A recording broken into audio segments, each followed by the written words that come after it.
लंगड़ी चुड़ैल रानी का इतिहास। आज की यह कहानी आपकी सोच से परे होने वाली है। बहुत ही रोचक और इंटरेस्टिंग है। इस कहानी को पूरी जरूर देखें। इतिहास में कई ऐसे शासक हुए जिनका नाम लेने से पहले द ग्रेट शब्द जोड़ा जाता है। द ग्रेट कहलाने वाले इन शासकों में एक बात कॉमन थी कि वे सारे मर्द थे, लेकिन रूस की महारानी कैथरीन द ग्रेट पहली रानी थी जिनके नाम के साथ दी ग्रेट शब्द जोड़ा गया हो।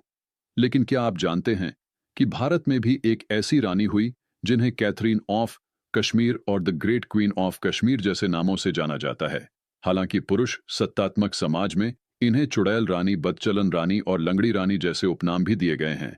आखिर कौन थी ये रानी जिनका नाम सुनते ही बड़े से बड़े राजा महाराजा पीठ दिखाकर भाग खड़े होते थे? हिंद लॉजी फैक्ट के आज के इस वीडियो में हम आपको भारत की इस लंगड़ी चुड़ैल रानी के बारे में बताने जा रहे हैं। लेकिन वीडियो शुरू करने से पहले चैनल को सब्सक्राइब जरूर कर लीजिएगा। कश्मीर के इतिहास पर लिखी गई एकमात्र पुस्तक रास तरंगिणी है, जिसे रिवर ऑफ किंग्स भी कहा जाता है। इस किताब को लिखने वाले कश्मीरी इतिहासकार कल्हा ने कश्मीर की लंगड़ी चुड़ैल रानी कहे जाने वाली रानी दद्दा का इतिहास अपनी किताब राज तरंगिणी में बताया है। कलण के अनुसार दद्दा का जन्म 924 के आसपास हुआ था। इनके पिता राजा सिंहराज तथा नाना काबुल के हिंदू शही कबीले के राजा भीमदेव थे। दद्दा जन्म से ही अपंग थी, जिस कारण इनके माता पिता ने इनका त्याग कर दिया था। लेकिन दद्दा अपंग होने के बाद भी युद्ध कला में निपुण और तीक्ष्ण बुद्धि की थी। एक बार कश्मीर के राजा पर्वगुप्त के बेटे शेमगुप्त शिकार पर गए हुए थे, जहां उनकी मुलाकात दद्दा से हुई।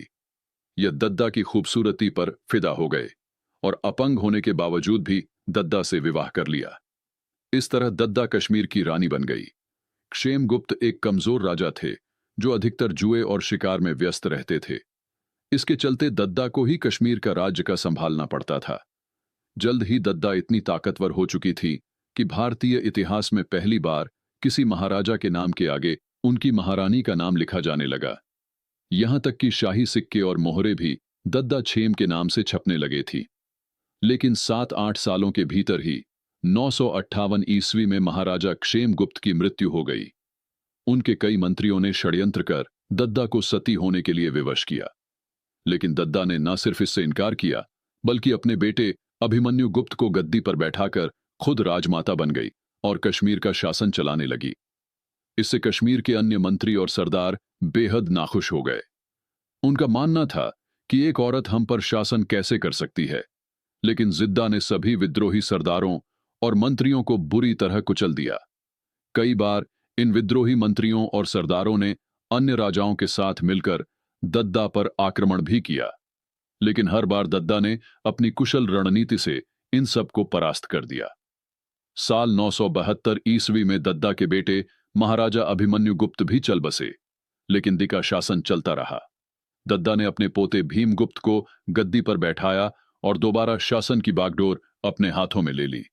इस समय कश्मीर के एक ताकतवर जमींदार दमार ने दद्दा के खिलाफ विद्रोह कर दिया, लेकिन दद्दा ने दमार के इस विद्रोह की भी कमर तोड़ दी। यहां तक कि अपने खिलाफ इस विद्रोह में शामिल राज्य के सबसे ताकतवर मंत्री नंदीगुप्त को भी दद्दा ने मरवा डाला।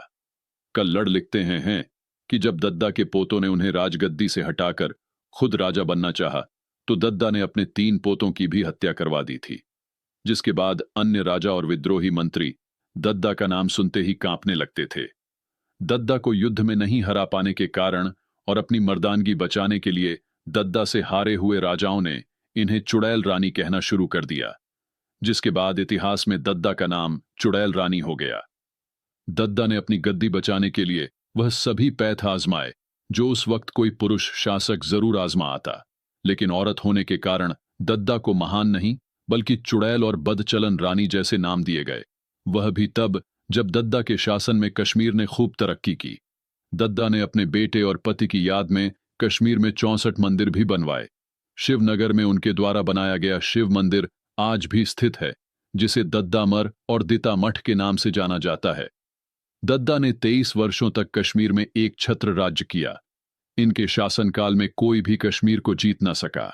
जिसने भी कश्मीर पर बुरी नीयत डाली, उसे दद्दा से मुंह की खानी पड़ी।